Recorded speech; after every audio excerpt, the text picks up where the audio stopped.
Bienvenidos a este espacio Aprendiendo de... Hoy tenemos a un grupo de personas que nos van a acompañar. Por una parte tenemos a Nehemías, por otra parte tenemos al pueblo de Dios,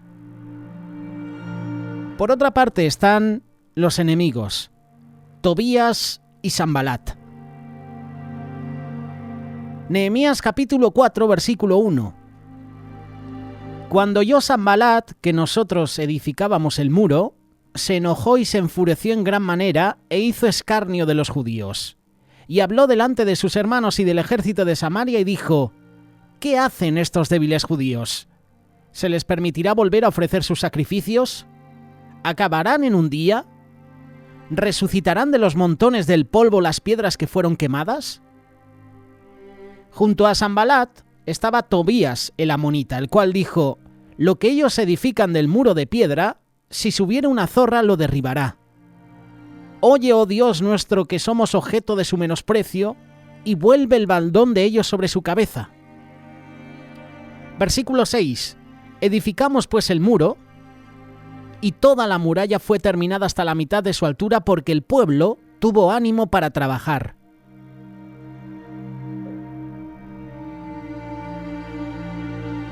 Va a ser un estudio bíblico muy interesante acerca de Nehemías, acerca del pueblo de Israel y acerca de estos enemigos. Vamos a ver cómo el enemigo actúa y cómo se le debe hacer frente mientras tú y yo estamos trabajando en la obra de Dios. Primero hay que ubicarnos, primero hay unos antecedentes históricos. El rey Artajerjes había dado orden a Nehemías para mandar a reedificar a Jerusalén. Esto sucedió en el mes de Nisán, año 445 a.C. Esto lo profetizó el ángel Gabriel a Daniel. Lo puedes ver en Daniel capítulo 9, versículo 25. Sabe pues y entiende que desde la salida de la orden para restaurar y edificar a Jerusalén hasta el Mesías príncipe habrá 7 semanas y 62 semanas. Se volverá a edificar la plaza y el muro en tiempos angustiosos. Aquí el arcángel ya le estaba advirtiendo que la reconstrucción de la plaza y de los muros de Jerusalén no iba a ser cosa fácil. La orden de ir a reconstruir Jerusalén y la partida la puedes ver en Nehemías capítulo 2. Nehemías inició la construcción del muro de Jerusalén entre julio y agosto del año 445 a.C., en el mes de Ab. Terminó el muro entre agosto y septiembre de ese mismo año. Aquí vemos que los judíos se lo tomaron muy en serio. Trabajaron duro en medio de la tremenda dificultad. Y trabajaron porque Nehemías animó al pueblo. Estuvo con el pueblo. No solo se dedicó a dirigir, sino que fue parte de ese trabajo.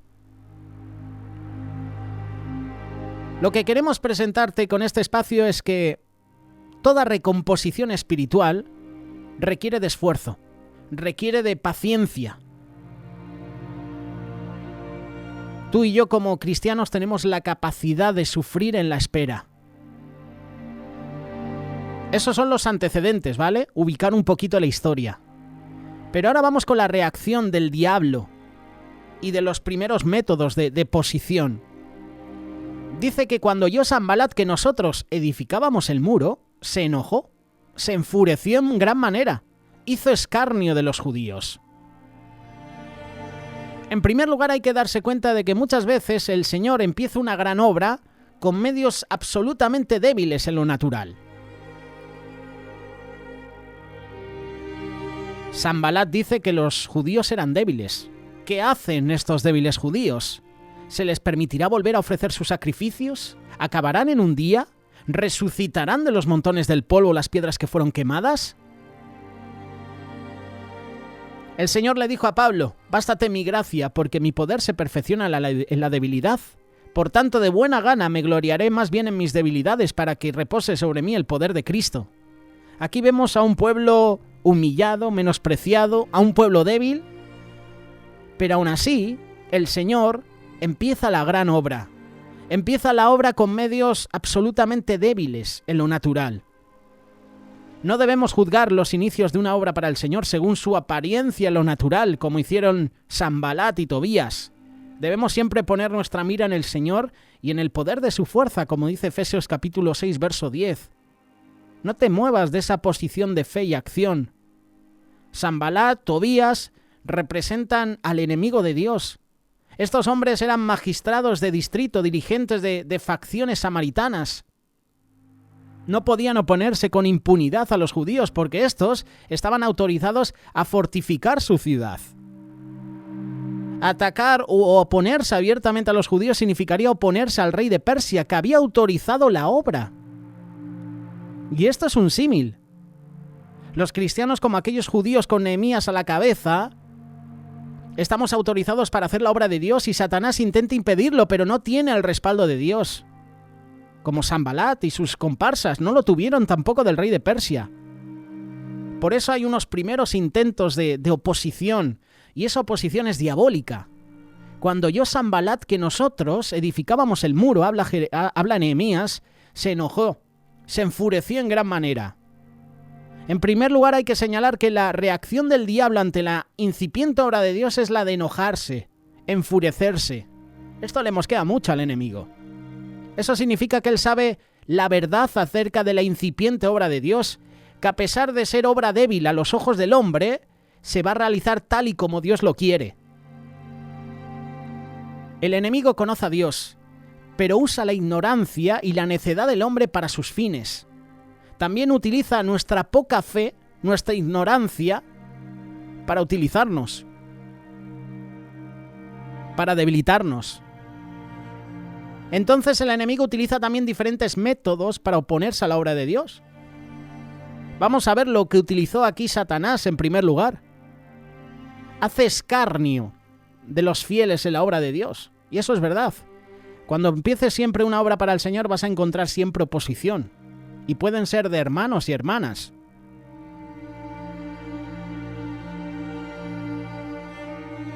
El escarnio, buscando en internet, es una burla muy ofensiva y humillante que se hace con la intención de herir y ofender.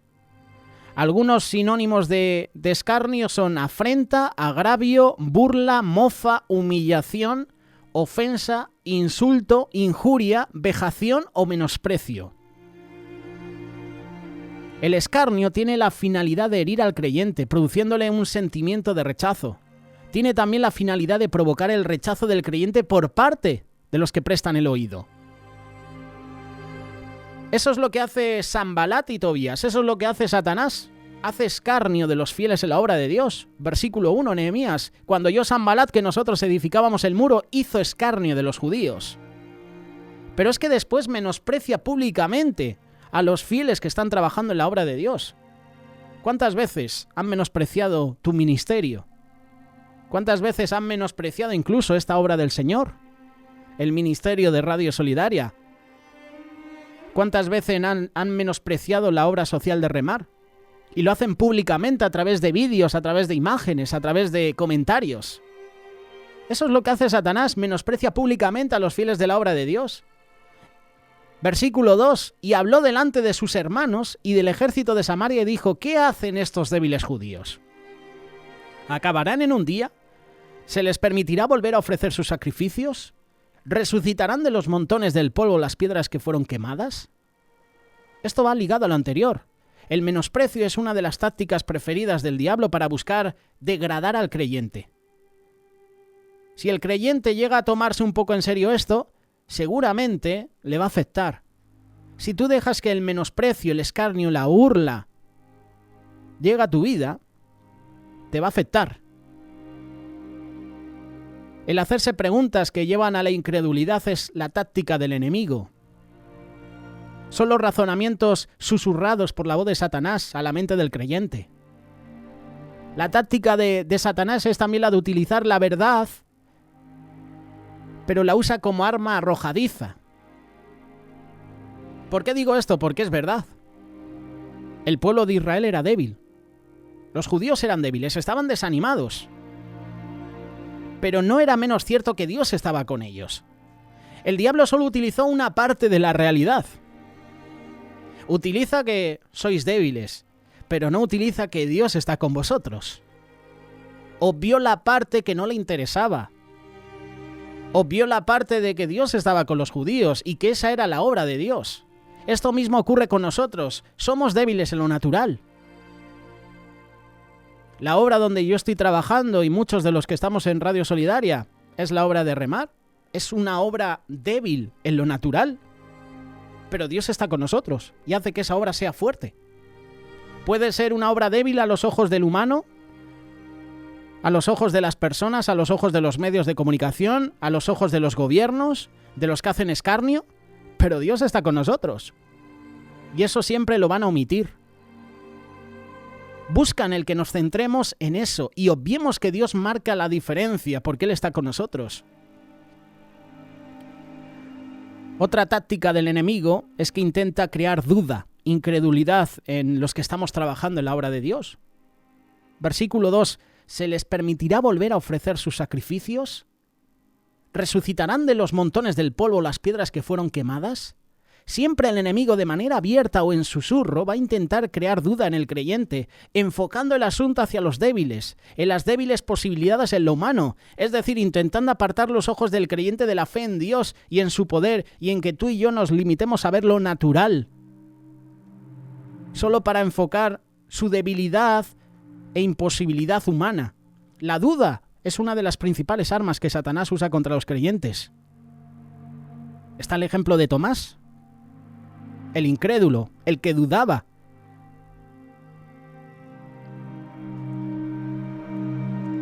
Otra arma de Tobías, de Sanbalat, de Satanás, es que afirma con contundencia el fracaso. Hace contemplar la obra de Dios en las fuerzas humanas. Versículo 3. Y estaba junto a él Tobías amonita, el cual dijo: lo que ellos edifican del muro de piedra, si subiera una zorra, lo derribará. ¿Tú te imaginas una zorra, un zorro, pasando por la muralla? No tiene mucho peso, pero aquí Tobías y Sanbalat estaban diciendo que ese muro iba a caer. No tenía seguridad, no tenía fortaleza. Después del escarnio, después del menosprecio, después de la duda, el enemigo envía un nuevo ataque. Su declaración de fracaso. ¿Cuántas veces nuestros padres, nuestros seres queridos nos han dicho que somos unos fracasados, que no valemos para esto, que no valemos para aquello? No solo padres, no solo seres queridos, también a lo mejor tu pastor o tu líder. Te ha dicho: tú no vales para nada. Lo anterior fue una preparación de esto último. Una vez el enemigo entiende que el campo ya está abonado de suficiente inmundicia suya, entonces pasa a sembrar la semilla de la destrucción. El creyente que ha permitido cierta brecha y ha llegado a aceptar las mentiras anteriores está ya preparado para ser dañado con lo último. Lo último es que lo que haces no vale para nada. ¿De qué te vale estar horas y horas picando pala ahí, construyendo el muro? Si vamos a venir nosotros y nos vamos a apoyar sobre ese muro y va a caer. Lo que haces no vale para nada. ¿Cuántas veces nos han dicho esto? ¿Cuántas veces te han dicho: no merece la pena que ores por tu hijo, es un caso perdido, no va a cambiar? ¿Cuántas veces te han dicho: ¿para qué sigues orando si el Señor no te sana, no cura esa enfermedad? Esto es lo que dice el enemigo. Lo que haces no vale para nada. ¿Para qué sigues orando si Dios no responde tus oraciones? Y lamentablemente muchos abandonan la obra de Dios por haber atendido a esas voces que te dicen: lo que haces no vale para nada. Pero ahora bien, ahora viene la respuesta del creyente ante el enemigo, ante los ataques. Versículo 4. Oye, oh Dios nuestro, que somos objeto de su menosprecio, y vuelve el baldón de ellos sobre su cabeza, y entrégalos por despojo en la tierra de su cautiverio. No cubra su iniquidad, ni su pecado sea borrado delante de ti, porque se airaron contra los que edificaban. Edificamos pues el muro, y toda la muralla fue terminada hasta la mitad de su altura, porque el pueblo tuvo ánimo para trabajar. Aquí lo que podemos ver es que, lejos de intimidarse, Nehemías se levanta con firmeza, reaccionó conforme a la voluntad de Dios, y esa fue parte de su estrategia de guerra. El creyente busca no ser agresivo porque entiende que la agresividad no debe formar parte del carácter cristiano. Vemos que los hermanos están edificando el muro, pero en ningún momento la palabra de Dios dice que algunos se volvieron a atacar a los enemigos, a Sanbalat y Tobías. Cuando nos pinchan, ¿verdad? Cuando nos insultan, cuando levantan falso testimonio, cuando nos dan ganas de ir a bofetear a alguien, ¿verdad? De ir a cantarle las 40. El mismo Señor Jesús nos dio ejemplo de agresividad cuando hizo un azote de cuerdas y echó a todos fuera del templo. Echó por los suelos las mesas de los cambistas, volcó las mesas. Jesús nos da ejemplo en todo. Agresividad significa belicosidad, combatividad, fuerza, dinamismo. Y cuando hablo de agresividad no te estoy hablando de entrar en la carne, sino en el espíritu. En esa agresividad que parte de la ira santa de Dios y que es en respuesta a una situación injusta que nos debe hacer reaccionar según la guía del Espíritu Santo. Primeramente con justa indignación. Pablo reaccionó de esta manera a un Pedro temeroso del hombre hipócrita. Lo puedes ver en Gálatas capítulo 2, versículo 11. Pero cuando Pedro vino a Antioquía le resistí cara a cara porque era de condenar. Pablo, afirmando esto de Pedro, Pedro que había visto todos los milagros de Jesús, que todos conocemos el carácter de Pedro, impetuoso, aguerrido, lanzado. Pero cuando vi que no andaban rectamente conforme a la verdad del Evangelio, dije a Pedro, delante de todos, si tú siendo judío vives como los gentiles y no como judío, ¿por qué obligas a los gentiles a judaizar? Gálatas capítulo 2, versículo 11. Cara a cara. Pablo y Pedro. Le resistí cara a cara porque era de condenar. O cuando Pablo tuvo ese encuentro con aquel mago, Bar Jesús, Hechos capítulo 13. Te invito a que puedas leer este pasaje, Hechos 13, versículos del 6 al 12.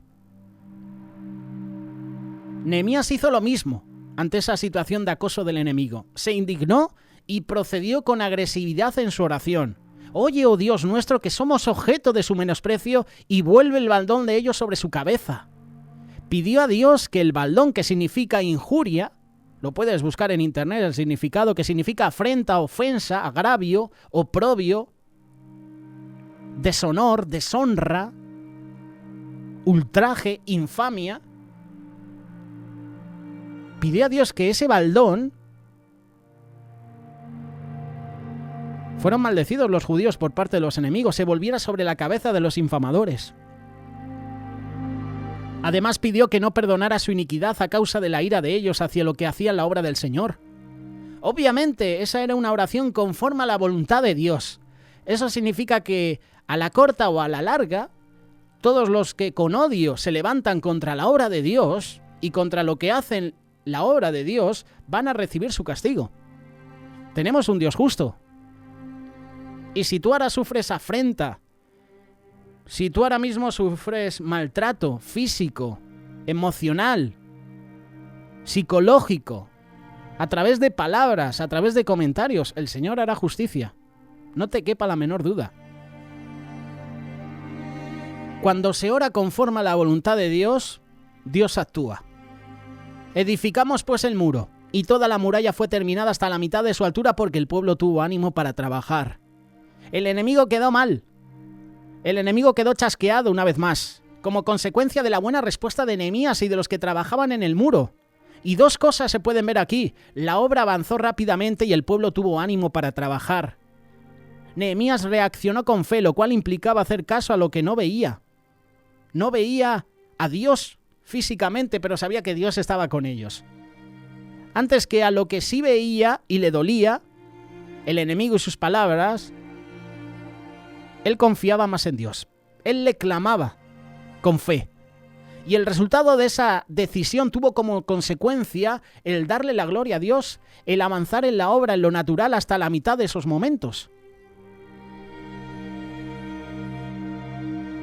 Aquí yo puedo ver que la estrategia de Nehemías no lo fue de él.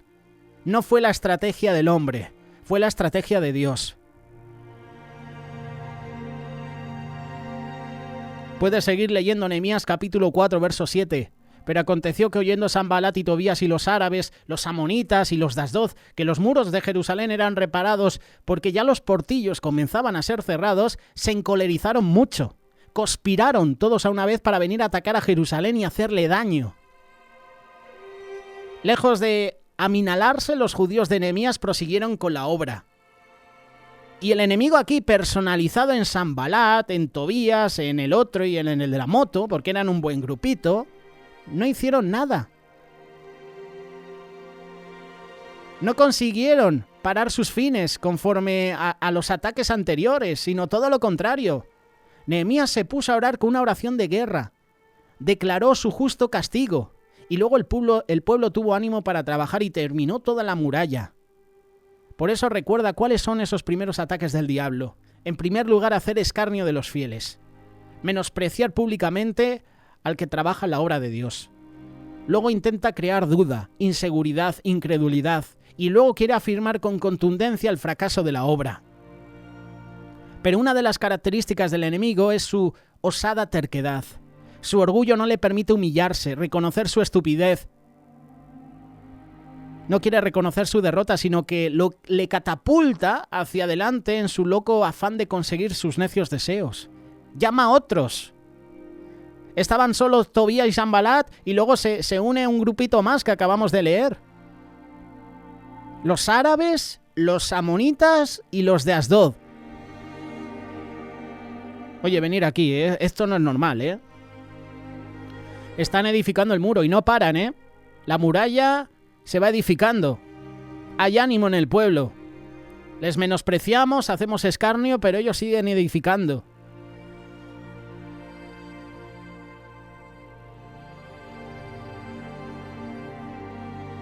Nehemías capítulo 4, versículo 8.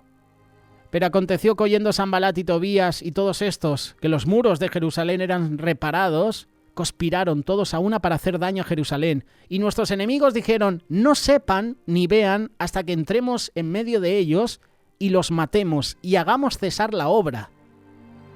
Cuando el enemigo ve que la obra de Dios avanza en tu vida a pesar de la debilidad humana, la reacción suya es la de encolerizarse. Busca por todos los medios hacerte caer. Esa cólera, lejos de temerla, nosotros la debemos interpretar como una manifestación de debilidad. Y en realidad, cuando el enemigo se enfurece, manifiesta impotencia. Como el tigre que es atado con cadenas, por mucho que se enfurece, no se puede soltar. Al único que debemos temer es a Dios, jamás al enemigo. Aquí vemos a los enemigos de los judíos encolerizarse mucho, porque veían que la obra de Dios avanzaba. Los portillos comenzaban a ser cerrados. Los portillos son aberturas o pasos de una muralla, de una tapia, de una pared. Esos portillos que empezaban a cerrarse significaba que una vez cerrados, la protección de la ciudad iba a ser prácticamente total, a pesar de que la altura de la muralla no estuviera del todo alcanzada. Esos pasos o aberturas que iban a desaparecer una vez la muralla estuviera bien cerrada, el enemigo ya no iba a tener acceso a la ciudad. Espiritualmente hablando es lo mismo. El enemigo se enoja mucho cuando ve que el cristiano pide perdón al Señor y se aparta del mal, y de ese modo las brechas desaparecen. De ese modo ya no tiene el mismo acceso que solía tener antes. Lo que me llama la atención de esta historia es el odio de los enemigos al pueblo de Dios. Y hoy en día en nuestra sociedad también se está viendo el odio que nos tienen a los seguidores de Cristo. La persecución que estamos sufriendo. Curiosamente, solo persiguen a los cristianos. Poca persecución vas a ver a los que siguen el Islam, el budismo y otras religiones. Solo nos persiguen a nosotros. El odio enemigo al pueblo de Dios se puede ver cada día. Pero Dios está con nosotros. Puedes notar que el enemigo, cuando ve que el cristiano está quitando las brechas de su vida, cuando está cerrando los portillos, entonces a la desesperada lanza ataques con el fin de hacer daño. Y de ese modo impedir que desaparezcan esas brechas, o al menos alguna de ellas. Es lo que pretendían hacer los enemigos de Nehemías. Lo primero que puedes notar de esta parte es que antes de que estos enemigos lancen el ataque, lo primero que hacen es conspirar. Conspirar significa aliarse contra alguien o algo. Y no te estoy hablando de lo que está sucediendo en Estados Unidos con esa conspiración contra el presidente que tiene pues los días contados. Pero veremos a ver qué sucede, todavía quedan unos días. Conspirar. Esa conspiración contra Nehemías la efectuaron los diversos enemigos: Sanbalat, Tobías, los árabes, los amonitas, los de Asdod. Aquí se trata de diferentes personajes, diferentes tribus. Sanbalat era sátrapa persa de Samaria y los samaritanos eran enemigos acérrimos de los judíos. Sanbalat era oronita, es decir, era de Horonaim, una ciudad de Moab. Los moabitas eran enemigos acérrimos de Israel. Tobías, amonita, de la tribu de Amón, enemigo acérrimo de los judíos. Los árabes, enemigos de Israel. Hasta día de hoy también lo son. Luego tenemos a todos los amonitas, enemigos de Israel desde el principio. Los de Asdod. Para la gente que no lo sepa, Asdod era una ciudad filistea al oeste de Jerusalén. Ni qué decir de los filisteos. Diferentes personajes, seguramente con diferentes ambiciones y diferentes tribus, muchas veces enfrentadas entre sí, pero que al final se unen para intentar destruir al pueblo de Israel. Esto lo vamos a vivir con Israel próximamente. Todas las naciones se van a unir contra Israel. La palabra de Dios dice que te voy a quitar al sustentador. Yo puedo entender que el sustentador ahora mismo de Israel es Estados Unidos. Cuando Estados Unidos se aleje de Israel, se va a quedar sola. Todas las naciones van a conspirar contra Israel para destruirla. Lo que une al enemigo en su odio al pueblo de Dios es una realidad en la palabra de Dios hoy en día. Lo que une al enemigo, a las naciones, es el odio al pueblo de Dios, a Israel. Es la destrucción a través de la infiltración. Lo hemos leído, versículo 11, Nehemías capítulo 4. No sepan ni vean hasta que entremos en medio de ellos, en silencio, y los matemos, y hagamos cesar la obra. La conspiración del enemigo está formado por diferentes facciones. Actúa a través de la infiltración. Los que pretendían infiltrarse lo pretendían haciéndose pasar por judíos, con la finalidad de hacer eso para destruir al pueblo de Dios.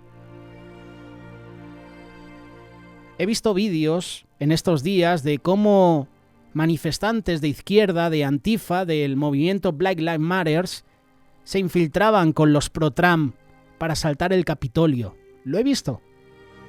He visto la cara en los vídeos. Me han enviado vídeos. Hermanos que tengo en los Estados Unidos. Manifestantes que han estado en protestas antifas y de este movimiento en medio de las calles y se le veía su rostro. Y hemos visto las imágenes cómo se infiltraban dentro del Capitolio haciéndose pasar por seguidores de Trump. Y tú vas a decir ahora, ¿tienes un apoyo total a Trump? No, yo digo la realidad que los medios nos ocultan. Aquí los enemigos pretendían infiltrarse, lo pretendían hacer haciéndose pasar por judíos, porque la finalidad era destruir al pueblo de Dios. Y esto mismo está ocurriendo hoy en día en el seno eclesial. El enemigo actúa de igual modo que en los días de Nehemías. Diferentes grupos o facciones, a saber, satanistas, luciferinos, illuminati, brujos, se ponen de acuerdo para conspirar contra la iglesia evangélica por el método de la infiltración. Y podría seguir hablándote de este pasaje, pero el tiempo es limitado. Solo decirte que el enemigo va a intentar destruir tu vida, de cualquier manera. Te he dado algunos puntos.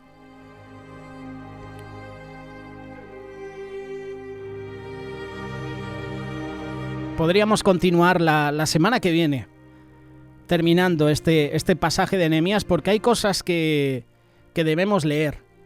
Hay cosas que debemos aplicar a nuestra vida. Lo que sucedió con el pueblo de Israel y con Nehemías, hoy en día se está viviendo.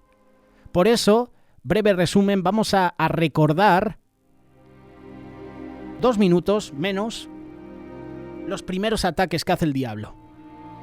Primero, siempre el enemigo va a hacer escarnio de tu vida. Luego va a menospreciar públicamente tu vida. Luego intentará crear duda, inseguridad, incredulidad. Y por último va a afirmar con contundencia el fracaso de la obra. Te va a decir, lo que estás haciendo para Dios no vale. Cuando alguien te diga eso, corta amistad. Cuando alguien te diga que no vales para nada, que eres un caso perdido, ¿por qué sigues en la obra de Dios? ¿Por qué sigues orando? Corta amistad. Hay que cortar por lo sano. Cuando alguien te diga que tú no puedes rehabilitarte de las drogas, del alcohol, cuando alguien te diga que tú no puedes hacer esto para Dios, corta amistad. Eso es lo que hace el enemigo, afirmar con contundencia tu fracaso. Si quieres dejarnos algún comentario, alguna reflexión, ponte en contacto con nosotros a través de WhatsApp o a través de la cuenta oficial de YouTube.